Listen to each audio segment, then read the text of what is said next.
안녕하세요 여러분, 리플 마니아입니다. 어제 여러분들 이 소식 많이 들으셨을 거예요. 리플사가 싱가포르 통화청으로부터 합법적인 라이센스를 받았다. 그래서 이제 앞으로 리플사는 창창한 날만 있을 것이다, 뭐 이렇게 생각을 하시면서 뉴스를 보시고 호재로 생각하시는 분들이 계실 거예요. 근데 저는 이게 호재이긴 하지만 이게 뭐 우리가 어떻게 사업을 바라봐야 될지 이런 부분에 대해서 제가 간략하게 뭐 커뮤니티 게시판이나 텔레그램 방에 알려드린 적이 있습니다. 근데 이거를 좀 더 잘 풀어서 여러분들께 설명드리면은 리플사가 지금 라이센스를 받은 게 어떤 위치에 있고 어떤 지금 상황 속에서 있는지 이런 것을 한 번쯤은 확인해 보면 좋은 부분들이 보여질 수가 있기 때문에 말씀드려 보려고 하고요. 일단은 이 싱가포르라는 지역이 굉장히 중요합니다. 지금 암호화폐 합법적으로 잘 이루어지고 있는 나라라고 하면 일단은 뭐 유럽은 뭐 영국이죠. 영국 아니면은 일본, 홍콩, 싱가포르 이렇게 뭐 말레이시아까지 뭐 이런 지역이 굉장히 좀 활발하죠. 그리고 이제 뭐 브라질 같은 경우에도 이제 뭐 활발한데 이 싱가포르가 아시아 태평양에서는 홍콩과 맞먹을 쪽으로 굉장히 중요한 그런 지역에 속해 있습니다. 자, 이제 싱가포르에 대해서 좀 살펴보면요. 비투르 아시죠? 비투르 거래소. 비투르 거래소도 싱가포르 기반으로 되어 있습니다. 이제 비투르 같은 경우에는 여러분들 잘 아시다시피 XRP를 굉장히 우대를 해주고 XRP에 관련된 여러 가지 XRP 레이저에서 나오는 코인들도 다량 상장을 할 수 있도록 도와주고 굉장히 리플사를 도와주고 있는 중요한 거래소라고 저는 보고 있는데 지금 이렇게 싱가포르 기반으로 되어져 있죠. 그리고 이제 리플사가 받았던 그 라이센스라는 것은요, 5월 31일에 크립토닷컴도 받았습니다. 지금 보시면은 싱가포르 통화청으로부터 메이저 결제기관 MPI라고 하는 라이센스를 취득했다. 이게 리플사하고 똑같은 거예요. 그리고 이제 크립토닷컴뿐만 아니라 서클도 라이센스를 취득을 했습니다. 6월 7일에 뉴스가 나온 거죠. 이제 보시면은 메이저 기관 보죠? MPI 라이센스를 취득을 했다. 그리고 또 시그넘 뱅크, 자 보면은 스위스 소재 암호화폐 뱅킹 서비스 시그넘 자회사 시그넘 싱가포르가 바로 라이센스 MPIL 똑같은 거예요. MPIL 똑같은 겁니다. MPI하고 MPIL 똑같은 거예요. 그래서 이런 라이센스를 받았다. 그래서 이제 리플사만 받은 게 아니라 지금 크립토닷컴, 서클, 이제 시그넘 이런 것들이 먼저 라이센스를 취득을 했죠. 그 다음에 어제 리플사가 이 라이센스를 취득했다라는 이야기가 나오게 된 겁니다.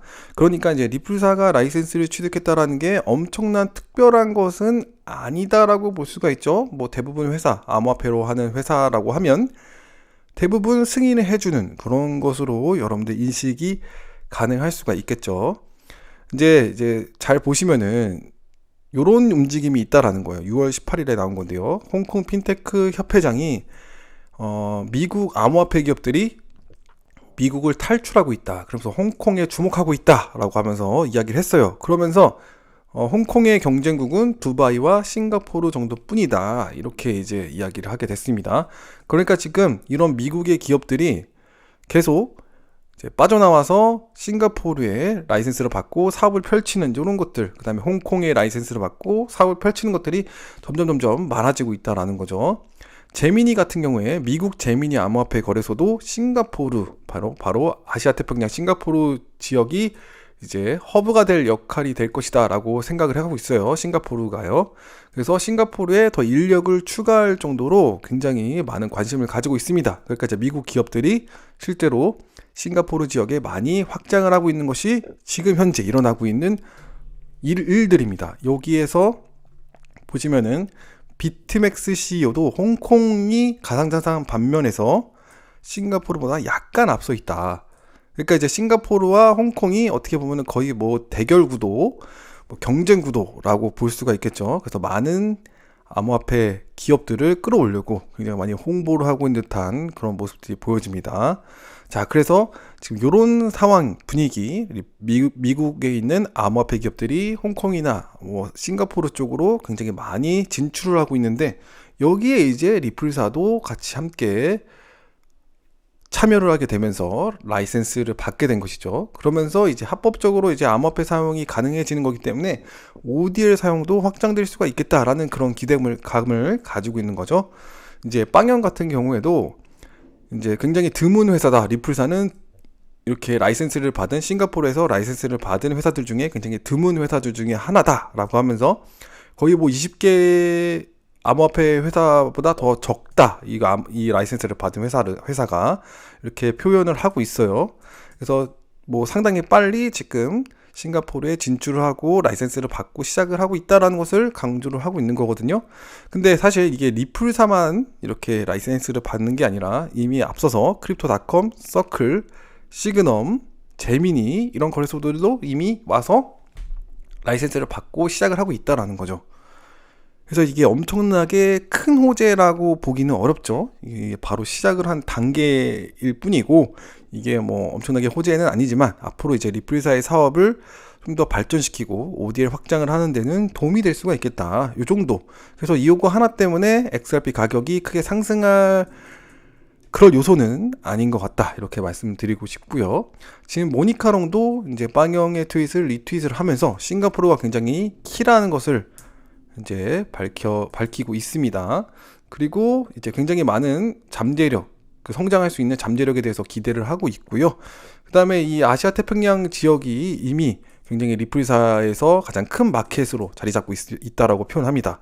2020년에서 이제 연도 비중을 좀 보시면요. 연도별로 비교해 보면은 2022년도에 5배나 ODL이 싱가포르에서 이제 ODL 볼륨이 굉장히 높아졌었다라고 하면서 더 큰 ODL 시장을 만들 수 있는 좋은 기회다 이렇게 표현을 하고 있어요. 그래서 이제 리플사가 싱가포르의 결제 보면은 결제 관련해서 라이센스를 받았죠.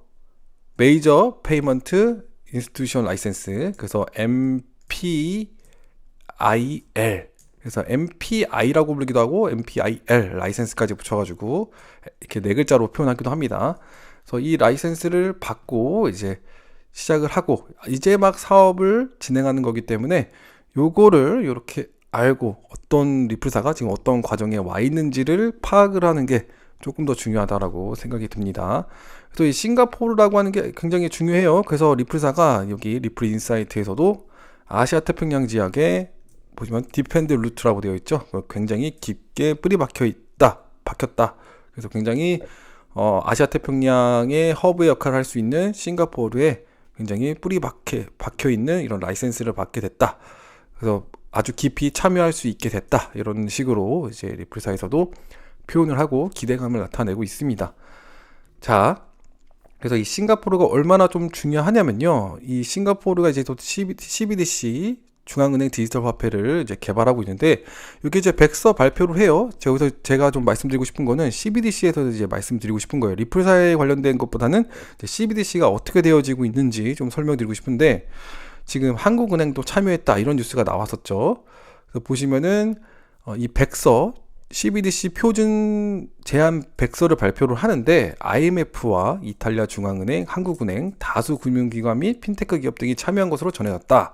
라고 하면서 이제 이야기가 나와줬어요. 지금은 IMF, 이탈리아, 한국은행 이렇게 다수 핀테크 기업 이렇게 표현을 하고 있잖아요. 그리고 블록웍스에서 나온 거에서는 싱가포르가 팀업 함께 팀을 이뤄서 일을 하고 있다. CBDC 오퍼레이팅 모델을 만들고 있는 중이다. 이 위에서 같이 함께 힘을 합치고 있다. 이렇게 기사가 나왔고요. 어쨌거나 함께 협력을 하고 있다라는 거죠. 근데 잘 보셔야 될 게 싱가포르가 이렇게 요런 나라와 기관들만 함께 일을 하는 건 아니고요. 보시면은 미국 연준, 뉴욕 연준, 싱가포르 통화청하고 CBDC 국가간 결제서 활용 가능 결론을 냈다라고 하면서 보고서를 제출하게 된 거죠. 여기에 보고서를 준비를 하는데 뉴욕 연방준비은행과 그 다음에 싱가포르 통화청이 함께 공동 연구를 하고 보고서를 제출하게 된 겁니다. 그러니까 한국, IMF 또 뉴욕 연준 같이 함께 일을 하고 있다라는 것도 볼 수가 있죠. 또 이것뿐만이 아닙니다. 페루 중앙은행도요. 이거 4월 5일이죠. 페루 중앙은행도 지금 보면은 인도, 싱가포르, 홍콩과 협력해 CBDC를 개발할 것이라고 발표한 바 있다.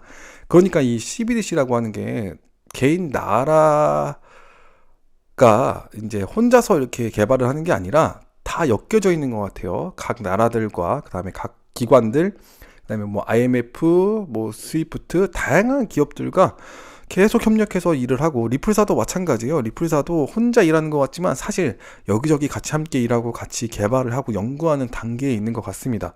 그러니까 이게 어떤 나라가 어떤 CBDC를 활용할지는 아직 아무도 모르는 거예요. 이제 뭐 물론 같이 함께 개발하고, 리플사도 이제 뭐 다른 뭐 팔라마 이런 지역의 나라에 이제 개인적으로 도와주고 있긴 하지만 또 모릅니다. 또 다양한 나라들과 함께 또 협력해서 일을 하고 있고, 다양한 중앙은행들과 일을 하고 있는 거기 때문에 이 CBDC 관련해서는 진짜 모른다. 이 시장에서는 리플사가 어떤 나라에서 리플사의 CBDC 플랫폼을 활용할지는 정말 알 수가 없다. 이렇게 저는 좀 보고 있는 중입니다. 그래서 굉장히 좀 시간이, 뭐 CBDC 관련돼서 조만간에 뭐 발표가 나오고 상장하고 발표하는 이런 나라들이 있을지는 모르겠지만 좀 시간이 걸릴 수도 있겠다, 이렇게 저는 보고 있습니다. 당장 뭐 내년이나 내후년에 CBDC가 된다라고 볼 수 없는 부분들이 아직까지는 여러 나라와 중앙은행들과 또 기관들이 일을 하고 있고 이야기를 하고 있는 중이기 때문에 이것을 맞추기에는 상당히 좀 오래 걸릴 수도 있겠다, 이렇게 보고 있는 거죠. 그래서 이제 결론을 좀 말씀드리자면, 자, 지금 요 싱가포르 통화청 결제기관 라이센스 이 획득에 대해서 이제 굉장히 트위터나 XRP 커뮤니티 내에서 축하가 굉장히 많이 이루어지고 있죠. 그래서 엄청난 기대감을 갖고 있는데, 사실 이게 이제 시작의 단계이고, 싱가포르의 많은 송금 기업들과 이제 파트너십을 맺어야 하고, 뭐 이런 싱가포르 안에서 활발하게 사업을 하기 위한 뭔가 과정들이 아직 많이 남아있다라는 거죠. 그런 성과를 내기 위한 숙제가 아직 많이 남아있다. 그래서 이런 것들을 좀 다시 지켜볼 필요가 있다. 그래서 조금 우리가 마음을 가라앉히고 사업이 어떻게 돌아가는지를 살펴볼 필요가 있다라고 하는 거죠. 그리고 이제 뭐 머니그램 쪽에서도 이제 리플사의 XRP의 뭐 논의가 이루어지고 있다라고 하는데, 뭐 기사 내용을 봤을 때는 그렇게 큰 소식은 아니었어요. 그래서 제가 가져오지는 않았고요. 뭐 어쨌거나 이렇게 지금 좋은 방향으로 싱가포르에서 리플사가 지금 활발하게 진행 중에 있고, 지금 제가 가장 좀 중요하게 보는 것은 결국은 미국 사업이죠. 그래서 다른 나라의 합법적인 라이센스 취득 중요한데 더 중요한 것은 미국에서의 사업이다. 그래서 리플사가 미국에서 사업을 할 수 있도록 하기 위해서는 SEC 소송 문제가 잘 끝내야 하는 그런 부분들이 있죠. 그래서 이 SEC 소송을 리플사가 좀 지혜롭게, 제가 볼 때는 바이낸스의 좌우장평이 굉장히 지혜롭게 잘 하는 것 같아요. 그래서 리플사가 너무 완강하게 이렇게 싸우고자 하는 의지라기보다는 같이 이야기하며 협력하며 할 수 있다, 그러면서 합의를 보는 이런 과정들이 나와줬으면 좋겠습니다. 그래서 뭐 이렇게 싱가포르의 라이센스 취득에 관련된 어떻게 바라봐야 될 것인지에 대해서 좀 한번 설명드려보게 됐고요. 도움이 되셨기를 바라고 오늘 방송은 여기까지 하도록 하겠습니다. 시청해 주셔서 감사합니다.